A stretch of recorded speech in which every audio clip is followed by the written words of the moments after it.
les amis. Bon alors aujourd'hui on se retrouve pour une vidéo atelier. Alors bien sûr on est en extérieur, je profite du beau temps pour vous faire cette vidéo, autant en profiter, il y a un beau soleil. Alors je voudrais vous préparer tout simplement un nouveau format de vidéo, une playlist avec des petites vidéos à l'intérieur on va dire, où je vous présente un projet VTT. Alors ce projet c'est mon propre VTT que je compte me remonter, c'est le Rockrider 5.1 comme vous le voyez. Alors pourquoi repartir sur un semi-rigide en 26 pouces? Tout simplement parce que je me suis aperçu au fil des randonnées organisées que je faisais qu'un tout suspendu c'est bien, mais ça a aussi son lot d'inconvénients. Donc comme j'en ai déjà parlé dans un live, j'aimerais tout simplement essayer de repartir sur un semi-rigide tel que 5.1 en 26 pouces, oui, mais qui me donneront plus d'avantages plutôt qu'un tout suspendu. Donc voilà, j'aimerais vous proposer un nouveau format de vidéo, c'est-à-dire faire une restauration de VTT de A à Z et pouvoir par la même occasion cibler tout public, j'oserais dire, en détaillant chaque opération qu'on va faire sur le VTT, c'est-à-dire au niveau du démontage, de la restauration en lui-même, c'est-à-dire nettoyage des éléments, etc. Mais aussi en le remontant. Donc voilà, on va voir tout ça à travers cette playlist avec les différentes vidéos que je vais vous proposer. Mais bien sûr, cette fois-ci, ce sera dans l'atelier même. Donc voilà, on se retrouve à l'atelier pour les premières opérations effectuées sur le VTT, c'est-à-dire un petit peu voir un petit peu ce qui va pas sur le VTT et commencer à démonter les différentes pièces qu'il y a dessus. Donc voilà les amis, allez, on se retrouve à l'atelier. Bon les amis, je pensais être à l'atelier pour pouvoir vous parler des premiers problèmes avec le vélo, mais je me rends compte que je voulais repartir à l'atelier en roulant, mais je sais pas pourquoi. Il y a un problème avec le pédalier. Si vous pourriez m'aider à me dire ce qui va pas, ça serait bien parce que je comprends pas là. J'ai l'impression de tourner dans le vide et puis je sais pas, il y a quelque chose de pas très symétrique. Donc si vous pouvez me donner vos avis sur le problème, ça serait une bonne chose parce que là, franchement, je galère et je comprends pas. Bon allez, on se retrouve à l'atelier, on va voir ça plus en détail. Allez, comme je viens de le dire, on va s'attaquer au démontage du pédalier. Pour ça, franchement, je ne peux plus m'en passer. La clé à choc indirectement, ça va super bien pour les boulons et les écrous. Bon, dans notre cas là, c'est un boulon, ouais, je dis pas de bêtises. C'est un boulon qui va directement sur l'axe du pédalier en lui-même. Vous allez voir après démontage. Donc la clé à choc, que je ne sens pas de chance. Ouais, c'est en mode visser au lieu de dévisser, ça va pas le faire. Bon, ça va faire un peu de bruit, mais c'est rien. Mais regardez la facilité avec laquelle on travaille. Vous voyez, franchement, c'est terminé la clé de 14 à forcer comme un saut, il n'y a pas à dire. D'ailleurs, je le précise, c'est une douille de 14 pour ces boulons-là. Même les écrous, que ce soit un écrou ou un boulon, c'est du 14. C'est assez standard, donc ça c'est une bonne chose. Pareil de l'autre côté, c'est le même système. Hop. Là, vous voyez, ça vient vraiment tout seul, c'est super, ça abîme rien. Hop, voilà. Donc voilà un petit peu. Maintenant, ce qu'on va prendre pour enlever le pédalier en lui-même, vous commencez à connaître, mais c'est l'arrache manivelle, l'arrache pédalier si vous préférez. Donc voilà. Là, il vous faut un minimum d'outils spécifiques, je suis d'accord, mais bon, ça fait partie du jeu. Quand on commence à faire de la restauration VTT, ou bricoler son vélo, il faut commencer par avoir un minimum d'outils, c'est comme ça, c'est partie de tout corps de métier, je dois dire. Donc vous avez tout simplement un extracteur de manivelle qui se présente sous ce format-là, que vous retrouvez dans des petites mallettes à outils spécifiques vélo. Vous avez des adaptateurs et compagnie, et pour ma part il me faut une clé plate de 16. Donc voilà, donc on vient insérer au niveau de la manivelle ici, en espérant que ça ne soit pas trop abîmé dans notre cas, l'extracteur, là on a de la chance, il rentre bien. Si vous pouvez le rentrer à la main, tant mieux, mais là vous voyez, il force. Donc vous prenez la clé de 16, hop, sans la coincer, et vous la mettez à fond, vraiment à fond jusqu'à temps que vous arrivez à en buter. Faut pas hésiter, pas rigoler avec ça, sinon vous risquez d'arracher votre pas de vis de manivelle ou de pédalier, selon le côté que vous êtes. Hop. Après avec la carrosserie BTR, vous venez déjà mettre ça en but à la main. Hop. On va venir serrer à fond. Alors ça va devenir dur, c'est normal. Et c'est ça qui va permettre de faire appui sur l'axe en lui-même et de sortir le pédalier. Alors c'est de même de l'autre côté avec la manivelle. Ça c'est vraiment le pédalier, ça c'est la manivelle. Mais l'un comme l'autre c'est exactement pareil. Hop, vous voyez. Voilà. C'est tout simplement un emmanchement carré. mais votre axe est un petit peu conique. Donc ça vient en force, tout simplement. Alors, pareil, des fois vous êtes obligé d'entendre la pétesse pour enlever l'outil. Hop, rien de bien méchant. Voilà. Donc rangez bien vos pièces. Mettez-les bien en évidence. Bon là encore ces grosses pièces c'est pas trop grave. Mais quand on va passer à la visserie ou des choses comme ça, avec les freins et compagnie, essayez de travailler à peu près organisé on va dire. C'est pas méchant mais voilà. Donc de même de l'autre côté en espérant que... Oui ça, non. Vous voyez hein, ça se passe pas toujours comme on veut. Hein. On croirait que c'est facile de faire de la mécanique vélo mais pas du tout. Alors je suis désolé s'il y a des bruits extérieurs, hein, je suis à l'atelier, je sais pas si vous entendez des bruits extérieurs qui viennent de dehors, mais je m'en excuse, hein, c'est comme ça. Vous voyez, hein, on croirait faire de la mécanique tout seul, mais je me permets, je vais tourner un peu le vélo. Hop, en fait, vous voyez, je sais pas si vous voyez, rapprochez-vous un peu. Regardez, c'était bouffé par je sais pas quoi, ça c'était tapé au burin ou je sais pas quoi, c'était rentré en force, n'importe comment. Ou alors, je sais pas ce qu'ils ont fait. Mais maintenant, bah, il va falloir que je nettoie tout ce bazar pour pouvoir y arriver. Donc on va voir ça dans quelques secondes pour vous. Et à tout de suite.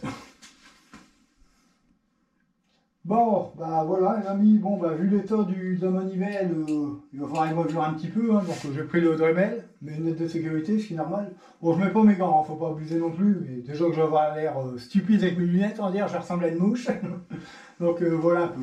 Donc je m'attaque à ça, on va essayer de nettoyer un petit peu le plus gros du plastique, en espérant que le filetage il soit pas touché, on verra bien. Allez.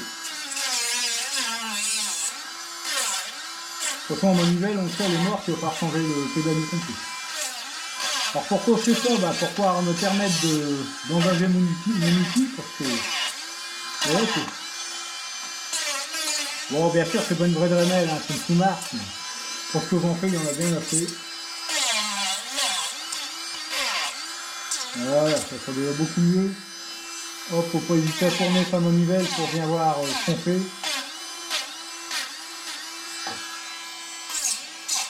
Mais pour en arriver là, c'est vraiment que c'était forcé au marteau de burin ou je ne sais quoi, mais ça n'a pas été fait proprement. On voit un petit peu pour la partie là, on va essayer avec l'outil, voir si on arrive à l'engager, hein. Normalement, j'espère que oui. Ouais, apparemment, ça a l'air déjà mieux. Ouais, c'est bon, regardez, hop, j'ai juste ébavuré le plastique. Et voilà, j'arrive à reprendre. C'était juste les bavures de plastique qui faisaient que... Vous voyez, c'est pas si sale que ça, parce que j'ai réussi à le rentrer à fond directement à la main. Hop, donc... voilà, même opération que de l'autre côté. Bon, avec un peu plus de difficulté. En même temps, ça vous permet de voir un petit peu vraiment les problèmes qu'on peut rencontrer sur certains vélos par rapport à la façon dont certaines personnes en prennent soin. C'est pas méchant, hein, j'accuse personne, hein, loin de là, mais... ça vous permet de voir un petit peu qu'est-ce qui peut se passer quand on refait de la restauration vélo. Donc c'est peut-être pas plus mal que je vous propose ce genre de vidéo. Donc voilà, on arrive à sortir. Hop, ça y est, là j'ai réussi à le revoir sans la clé. Donc voilà, on vient de sortir le pédalier en lui-même. Hop, je passe devant. Donc voilà, un petit peu. Bon après c'est pas dégueulasse, hein, c'était juste le plastique qui entoure la manivelle qui était abîmé, mais voilà, c'était quand même nécessaire de passer un petit coup de Dremel. Donc voilà. Donc après cette opération, ben, on va s'attaquer aux étriers de frein. Voilà. Allez, on va continuer comme je viens de vous le dire par les étriers de frein, mais pour avoir un peu plus d'aisance, on va dire, avec la clé en elle-même, on va démonter les deux roues. Je vais commencer par l'arrière, hein, j'y suis. Hop, bon voilà, rien de compliqué, hein, je pense que 99% des gens savent comment on démonte ce genre de système. C'est un système rapide, hein, ça je pense que beaucoup de monde connaît. Donc je ne fais pas un gros détail là-dessus. Pareil pour l'avant. Hein. Hop, vous tirez vers l'extérieur l'espèce de manette. Vous dévissez comme un écrou. Et quand ça sera assez desserré, hop, ça vient tout seul. Bon là on a de la chance parce que les étriers sont déjà démontés, je dois dire. Donc ça vient tout seul, mais bon. Dans d'autres cas, des fois, il faut faire d'autres petites manipulations différentes. Donc, on va venir tout simplement avec un cliquet et une clé BTR adaptée. Hein. Alors c'est du DD que j'ai pas de bêtises, c'est du 5 mm. C'est une clé de 5 mm, d'ailleurs c'est la plupart des clés BTR qu'on va avoir besoin sur ce VTT. Donc bah, c'est simple, hein, pour démonter vos étriers. Souvent c'est pas très grippé, c'est rouillé mais ça vient assez facilement. Donc voilà.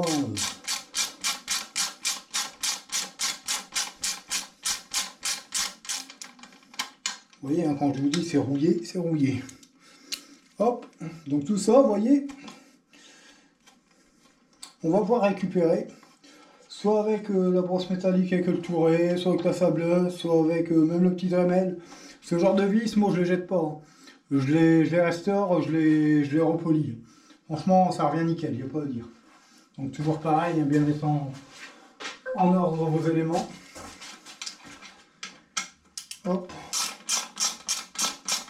Donc voilà, c'est pareil pour l'arrière comme pour l'avant, c'est exactement le même étrier. Hop, à part que nous, quand on va faire le remontage, ça sera un frein disque à l'avant. C'est la seule petite différence qu'il y aura. Donc voilà, hop.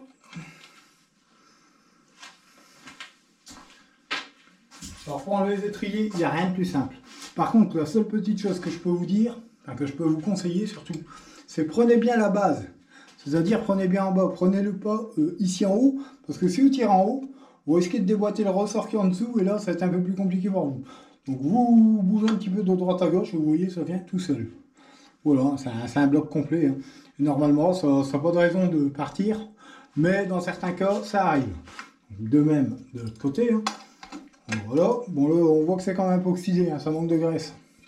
Ça, c'est dû à l'humidité, voilà. Manque d'entretien, manque de graisse. Mais bon, peu importe, on est là justement pour voir un petit peu toutes les difficultés qui pourraient exister sur un vélo. Ça tombe bien pour vous, donc on va faire de même pour l'avant. Hop, donc voilà. Hein. Bon, l'avant c'est le même principe. Hein. Voilà. En gros, il faut vous dire qu'un VTT moderne, on va dire, c'est toujours la même chose hein, quasiment. À part que bon, de nos jours c'est plus des V-brakes, c'est des freins à disque. Mais les opérations, généralement, sont toujours assez similaires, on va dire. Je peux pas dire autrement. Hop, bon, vous avez compris, hein. Mettez bien en évidence vos pièces. Ne pas les perdre. Puis autre chose que je vais vous préciser pour les vis. Et encore, fiabilité. Alors, je vais me répéter par rapport à certaines vidéos, je le sais bien. Une chose à ne surtout pas perdre sur les vis V-brake. Déjà, pas les jeter à terre. Ça va de soi. Mais surtout, ne perdez pas cette petite rondelle qu'il y a là, c'est très important. Elle vient tout simplement faire office de butée sur votre pivot d'étrier. Ici, il y a un petit... Vous voyez, ça dépasse un petit peu. Et c'est la rondelle qui permet à l'étrier, on va dire, de ne pas se bloquer. Sans la rondelle, si vous vissez directement sans la rondelle, ben c'est votre étrier qui va être bloqué. Donc, ne perdez surtout pas les deux petites rondelles, c'est très important. Enfin, quand je dis deux petites rondelles, une sur chaque vis. Donc voilà, même principe, même souvent sur l'avant, ça vient mieux. Donc voilà, on voit même que là, c'est un petit peu graissé, il y a un petit peu de graisse, mais bon, c'est pas top. Hein. C'est pas top top. Donc voilà. Donc on vient d'enlever les freins. Maintenant, ce qu'on va faire, c'est qu'on va démonter le dérailleur restant, parce que c'est tout ce qu'il y a sur le vélo, et le dérailleur avant. On va démonter le boîtier de pédalier, d'ailleurs, pareil, on va se servir de la clé à choc. Et puis on finira par la potence, la fourche et... Ah non, il y a le guidon avant, j'allais dire une bêtise. Donc on va démonter le dérailleur, le boîtier de pédalier, le guidon, la potence et la fourche. En gros, c'est ce qu'on va faire. Donc on va voir ça dans quelques secondes pour vous, en vidéo. Allez, on continue, on va passer au dérailleur. Hein. Franchement, rien de compliqué, toujours avec une clé BTR de 5. Hein. De toute façon, comme je vous l'ai dit, la plupart des vis au-dessus, c'est du 5. Je ne crois pas qu'il y ait d'autres vis différentes. Donc, vous voyez, hein, vous mettez votre clé au niveau de la patte de dérailleur. Hein, vous avez une vis BTR. Vous ne pouvez pas vous tromper. Le démontage est facile. C'est au niveau du remontage qu'on verra ensemble vraiment les difficultés. Hop, donc voilà. Alors maintenant, au but du jeu, récupérer sa clé, c'est pas mal. Bon, de toute façon, ce dérailleur, je sais pas, mais je crois qu'il y a un problème technique. Je crois qu'il a fait un tour de trop. Enfin bref, peu importe. On va même pas chercher à comprendre. Hein. Oh, poubelle directe. Par contre, je vois tout de suite qu'il y a un gros souci au niveau de la patte de derrière, elle est complètement tordue. si vous venez voir ici, si vous regardez un peu de l'arrière au niveau de là, elle est complètement tordue. La patte de derrière, elle est complètement dingue. Donc on verra ça lors du remontage. On lui fera l'opération nécessaire pour pouvoir la remettre en état. Bon, on va passer de suite au démontage du boîtier de pédalier. Et là, franchement, je vais vous dire, là, je suis content de mon achat. Parce que sans ça, c'est l'enfer. Alors, il existe des outils spécifiques pour. D'ailleurs, je prends le risque que je la redémonte. Normalement, c'est cet outil-là qui vient avec la grosse clé BTR que je vous ai montré tout à l'heure, que j'ai déjà perdu. Ça, elle est là. Non, je l'ai déjà perdu, c'est bien. Ça, c'est du mort. Normalement, je vais vous montrer l'opération normale si vous n'avez pas une clé à choc. Donc, vous mettez votre adaptateur, ça peu importe, selon les mallettes. Vous prenez votre grosse clé BTR et vous venez mettre dans les cannelures la clé adéquate. Mais souvent, c'est très bien serré. Et vous venez desserrer votre boîtier de pédalier. Alors, vous voyez, je tente même pas. Parce que, vous voyez, quand je vous dis, c'est très dur. Et le problème que vous avez, c'est que du fait que c'est très dur et souvent collé, vous venez flinguer la cannelure qui est là. Il y a plein de petits crans. Et si vous forcez et que vous flinguez les crans, c'est terminé. Pour l'enlever, ça va être l'enfer pour vous. Donc, si vous avez la chance comme moi d'avoir une clé à choc, profitez-en. Et vous verrez que ça va aller tout seul. Alors, seule petite chose à savoir, ça c'est un piège, surtout pour les personnes débutantes dans ce domaine, c'est-à-dire le mécanique vélo. Il y a un sens. C'est un pas de vis inversé du côté pédalier. C'est-à-dire, il faut desserrer dans le sens horaire. Normalement, un pas de vis normal, c'est dans le sens anti-horaire. Mais là, c'est dans le sens horaire. Et de l'autre côté, c'est un pas de vis normal. Donc là, voilà. Alors, un conseil pour ce genre de choses, mettez votre clé à choc à fond. Enfin, si c'est vraiment des grosses clés à choc, là, c'est du 400 Nm, c'est déjà au-delà. Mais moi, je le mets à fond tout le temps. Parce que, franchement, ça demande quand même pas mal de force. Allez, on y va, ça va faire du bruit. Vous voyez, là j'y arrive sans problème. Regardez, impeccable. Franchement, que demander de plus? La clé à choc, franchement, c'est génial. Je suis pas en train de vous faire du télé-shopping, mais franchement, moi personnellement, je peux plus en passer. Donc voilà, c'est juste pour enlever ce petit boîtier qui est d'origine en plastique. Il y en existe en alu qui sont beaucoup plus costauds, parce que franchement, monter et démonter du plastique à force, ça aime pas beaucoup, faut pas mentir. Donc, toujours pareil, de toute façon, je ne sais même pas si on va remonter ce genre de choses. De l'autre côté, je ne sais pas si vous allez bien voir, je me permets, je vais passer devant. Hop, je me dépêche, j'aime pas beaucoup, mais voilà. Alors, c'est le même système, mais un pas de vis ordinaire, c'est-à-dire dans le sens anti-horaire. Donc là, c'est le côté manivelle simple, sans pédalier. Donc voilà, vous mettez votre outil bien en face, bien nickel, et on y va, et normalement, tout le boîtier va venir. Si je me trompe de sens avec la machine, ça ira pas. Voilà. Ah, ça a du bruit, ça, je vous l'accorde. Et hop, comme je viens de vous le dire, c'est tout le boîtier qui vient. Vous voyez, c'est vraiment un bloc complet. Et bien souvent, ça arrive assez régulièrement, vous avez souvent des petites moumoutes ou des fils ou quoi qui se logent. Bon, après, celui-là, il est encore bien, il n'y a pas de jeu, il n'y a rien. Mais vu que je pense le changer pour un boîtier avec un axe traversant, comme sur les VTT modernes, comme sur le mien. Voilà. Donc voilà, vous venez de voir un peu comment on démontait un boîtier de pédalier qu'on a la chance d'avoir une clé à choc. Bon, on se retrouve comme d'habitude pour la prochaine opération. Allez, une des dernières opérations à faire pour se retrouver avec le cadre nu, j'oserais dire. On va commencer par démonter les poignées de frein restantes, enfin vraiment restantes, parce que celle-là, il faudrait presque deviner que c'est la deuxième poignée de frein. Donc ça, voilà, c'est déjà desserré. Mais normalement, si c'était serré sur ces modèles-là, comme vous le voyez peut-être, c'est une cruciforme, une vis cruciforme. Voilà, tout simplement. Vous venez à desserrer, et puis pareil, ça vient comme je viens de l'enlever. Donc ça, pareil, poubelle. Je cherche même pas à garder ça, vu l'état, poubelle directement. De toute façon, tout comme les poignées de frein, c'est pareil. Donc toujours pareil, clé BTR de 5. Hop. Bon, d'accord. Il n'y a rien qui est serré sur cette vidéo, celle-là aussi. Donc pareil, poubelle, on va rien faire. On en remettra des autres. Par contre, un petit conseil, si vous faites plusieurs vélos, je voudrais dire, Si vous comptez jeter les poignées, non, regardez pas les poignées, on s'en fout à la rigueur. Mais ça, par contre, ces embouts-là, moi je vous conseille de les mettre dans l'autre côté, ça peut toujours servir, croyez-moi. Parce que des fois, quand c'est des supports en plastique ici, ça foire, ça passe à travers, et des fois on est bien content d'en avoir d'avance. Donc mettez de côté, ça peut toujours servir. Moi, pour ma part, les poignées, je vais les jeter. Parce que, comme vous le savez, j'en ai plein, hein, donc voilà. Donc on va continuer dans la foulée par démonter vraiment de la potence le cintre. Parce que bon, il n'est pas fort abîmé, mais on va le sabler quand même. De 1, ça me permet de vous montrer un peu le système de sablage. Mais aussi pour avoir un cintre vraiment propre, parce qu'il y a un petit peu quand même abîmé par-ci par-là. Et vu que je vais me refaire un vélo nickel nickel. Donc voilà, alors pour démonter une potence, c'est un peu comme une culasse de voiture, c'est en croix. Donc voilà, hein. Vous n'êtes pas obligé de complètement desserrer toutes vos vis. Mais dans mon cas, je vais le faire quand même. Mais vous pouvez desserrer les 4 et venir faire glisser le cintre, mais en enlevant le capot avant complètement. Ça vous permet surtout de ne pas rayer le cintre, ce qui est beaucoup mieux. Vous mieux perdre un petit peu de temps à enlever toutes les vis, plutôt que s'amuser à rayer le cintre, ce qui serait dommage pour perdre quelques secondes. Enfin, pour gagner quelques secondes, pardon. Donc voilà un peu. Hein.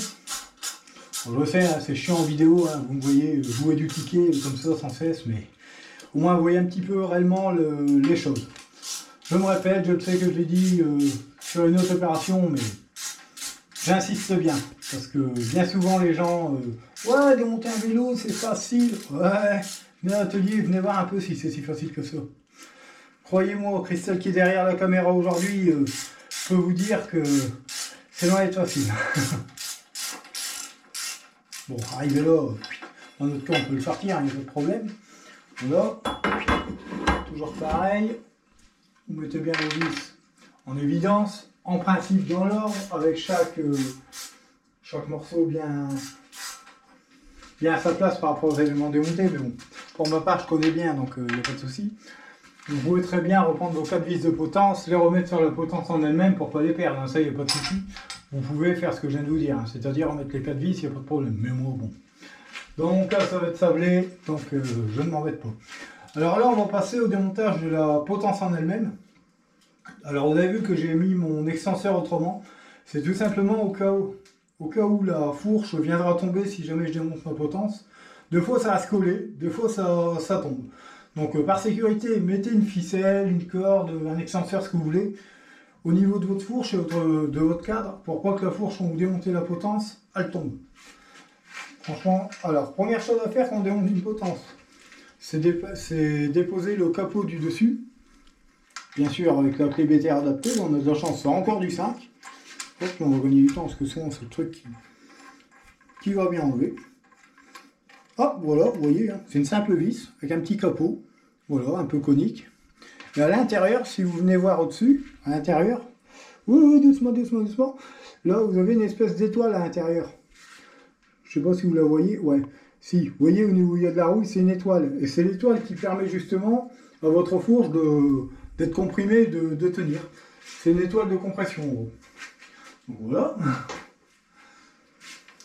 Et après, vous venez terminer de démonter votre potence avec les deux vis qu'il y a sur le côté. Il y en a une, soit des deux côtés du même côté, soit une de l'autre côté. Ça dépend des modèles.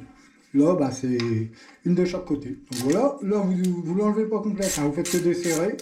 Hop, comme vous le voyez, hein, vous desserrez un petit peu, vous laissez un petit battement. Hop, on peut se permettre de retourner la fourche complète, c'est pas un problème. Voilà. Et normalement, si tout va bien, voilà, hein, la fourche ne tourne plus. Vous voyez, hein, c'est vraiment libre. Et voilà. D'ailleurs, j'ai même pris une entretoise qui vient ici. Donc voilà, potence est démontée. Vous avez différentes entretoises d'auteur qui permettent de régler la hauteur de votre potence et guidon. Selon les modèles, il y en a plus ou moins. Voilà, on en a 4. Voilà. Vous avez différents modèles hein, en couleur, en épaisseur. Vous avez du 2, 5 mm, 10 mm et voire peut-être même plus. Donc voilà, toujours pareil, vous mettez en évidence.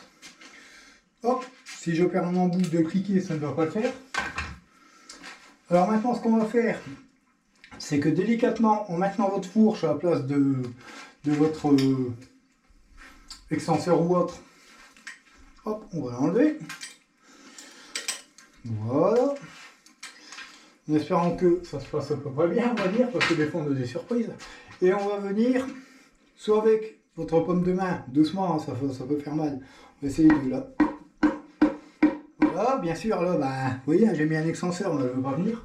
Donc, à l'aide d'un maillet, que j'ai rangé là où il ne faut pas, bien sûr, parce que je ne l'ai pas sous la main. Donc, il va falloir prendre un maillet, pas un marteau. Ou alors, ce que vous pouvez faire au pire des cas. Ah bah si, j'en ai un autre. Ah, j'en ai un autre. Hop, je l'ai retrouvé dans mon bin. S'il est là, il est là. Le fameux petit maillet de traction qui va très bien. Donc avec un maillet. Sinon, au pire des cas, si vous n'avez vraiment pas de maillet, une colle de bois et un marteau. Et on y va à cœur joie. Enfin, doucement, attention au cadre. Et voilà. Avec quelques chocs, votre fourche descend. Bon alors, mettez la main en dessous, hein, sinon ça, hop là, ça tombe. Hein. Donc voilà, bon bah comme vous le voyez, vous récupérez, à moins qu'il y ait à se coller parce qu'il y a trop de graisse, c'est plutôt rare, mais vous récupérez le, je vais pas réussir à le dire, le roulement à billes, la cage à billes, c'est ça, je cherchais le nom. Alors des fois ça arrive qu'elle va se coller à l'intérieur comme ça. Hop, dans ces cas-là, s'il n'est pas à ce niveau de là, au niveau du pivot de fourche, c'est qu'à l'intérieur, dans la douille de cadre. Donc hop, vous venez la récupérer. Alors pour pas la perdre, ce que vous pouvez faire, vous la laissez dessus, comme ça au moins vous ne perdez rien. Vous mettez votre fourche de côté. Hop, je n'ai pas grand chose de plus à ajouter pour cette pièce-là. Par contre ici, attention, c'est là qu'il ne faut pas vous louper. Vous avez plusieurs éléments au jeu de direction. Donc là, il faut bien tout remettre en ordre. Donc n'hésitez pas à prendre des photos ou à filmer comme c'est le cas actuellement. Vous avez généralement une espèce de cône fendu. Ça sert tout simplement de centreur. C'est une bague qui permet de centrer vos éléments. Donc le centreur. Donc ce que vous pouvez faire, c'est bien les séparer et les mettre en ordre. Hop. Donc voilà. Ben. Et en fait, ce qu'il faut faire, c'est de monter vos éléments un à un. Là, vous avez le capot du dessus qui est d'ailleurs bien dégueulasse au passage, qui vient sur la cage à billes. C'est conique tout simplement pour centrer en même temps la cage à billes et tout l'ensemble, hein, c'est le jeu de direction. Ça, c'est le joint d'étanchéité, hein, qui l'est souvent très rarement, faut pas mentir. Et le dernier élément, comme en dessous, la fameuse cage à billes. Voilà. Je ne peux pas dire mieux. Hop, donc vous mettez vos éléments en ordre. Donc, comme j'allais le dire, vous avez ça. Soit vous prenez des photos, soit vous regardez visuellement, soit voilà, je peux pas vous conseiller mieux.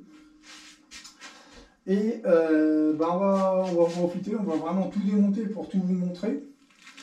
Je vais, hop, il est là. Je vais pouvoir vous montrer un petit peu ce fameux outil dont je vous parle tout le temps. C'est le fouet à cuvette. Alors pareil, généralement avec un maillet, c'est mieux.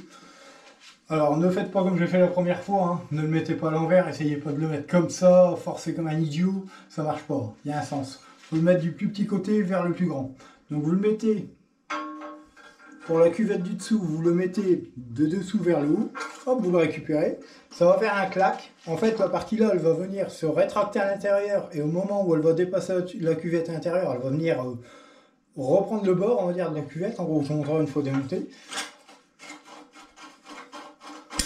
Vous voyez, ça fait clic. Et là, quand tu vas y aller, c'est bloqué. Donc, maillet. Alors, mettez votre main en dessous, parce que ça peut voler, mais quelque chose de bien. Souvent, c'est bien collé. Là. Vous voyez, il est seulement en train de se décoller. N'hésitez pas.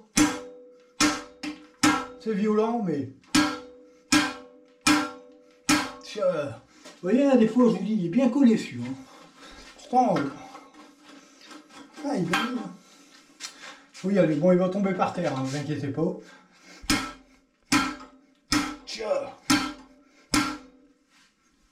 Et vous voyez, il ne veut pas se décoller encore. Donc quand vraiment, ça arrive pas tout le temps, heureusement, quand vraiment ça ne veut pas se décoller, vous prenez carrément la massette s'il faut. Attention à votre cadre, hein. Là, il ne faut pas se louper.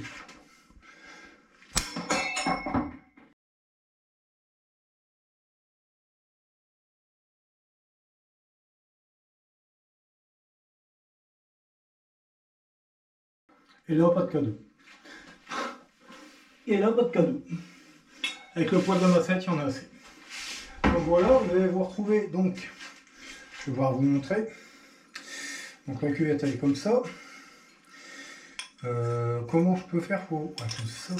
En fait, quand vous rentrez, j'essaie de le faire, quand vous rentrez votre outil vers le haut, vous voyez, ça va... J'exagère, mais ça va rétracter, comme je vous l'ai expliqué, l'outil. Et au moment où il va ressortir, je vais essayer de ne pas me faire mal. Bon. Hop, vous voyez, il va ressortir. Bon, j'exagère un peu, là, je vais le faire avec mes mains, parce qu'il ne va pas se mettre par rapport au diamètre là. Mais il va venir se poser vraiment sur le bord de la cuvette. Et quand vous venez taper par-dessus avec le maillet ou la massette, comme vous voulez, ça va venir donner des chocs sur la cuvette et ça va la sortir. Donc là, on va faire exactement la même opération, mais à l'envers. Donc, pareil, mais par le haut, vous voyez, vous allez voir, vous le voyez qui... Hop, vous avez entendu clic. Et si vous venez par-dessus, je ne sais pas si vous voyez à l'intérieur, on voit qu'il va venir, hop, vous voyez, il vient se mettre sur le bord de la cuvette à l'intérieur. Je ne sais pas si vous voyez bien. Donc pareil, par contre là je vais vous demander de reculer un petit peu parce que si je fais l'opération là, vous allez le prendre en pleine tête. Je vais essayer de le garder avec moi, mais... Vous voyez, elle sort. Ça permet de la déboîter. Hop, et voilà. Et vous voyez que mon outil est vraiment... vous voyez, si je le pose, est vraiment au bord de la cuvette. Et c'est ça qui permet de sortir aux cuvettes. Voilà à quoi sert le fouet à la cuvette. Hop, voilà. Bon, bah écoutez les amis, moi je dis rien. Mais le cadre est nu, on a terminé. Alors bien sûr, on va me dire, non, non, c'est pas vrai, il reste encore le tube de sel. Oui, je suis d'accord avec vous, dans ce sens-là, oui, mais il faut bien qu'il soit maintenu par mon pied d'atelier. Donc voilà, on vient de démonter ensemble les éléments du cadre en lui-même. Donc, on va s'arrêter là pour aujourd'hui. Alors désolé, je sais, j'ai chaud. Il fait chaud dans l'atelier, un peu pour mentir, je suis trempé. C'est comme ça, on en était. Donc la prochaine opération, ça sera le nettoyage du cadre. Et on verra un petit peu ce qu'on va faire pour nettoyer certains éléments, pour les étriers de frein, voir un peu le choix des éléments qu'on va remonter sur le vélo en lui-même, la fourche et compagnie. Donc voilà, j'espère que cette petite vidéo vous a plu. Pour une première vidéo, j'espère que celle-ci vous a plu et vous a bien aiguillé, j'oserais dire. Si jamais vous attaquez à la restauration d'un VTT, pourquoi pas, hein, c'est à la portée de tout le monde, hein, avec un peu de patience, les bons outils, on y arrive, il n'y a pas de souci. Donc bah, écoutez, sur ce les amis, à très bientôt. Si vous n'êtes pas abonné à ma chaîne, n'hésitez pas à le faire, vous êtes de plus en plus nombreux et merci pour ça.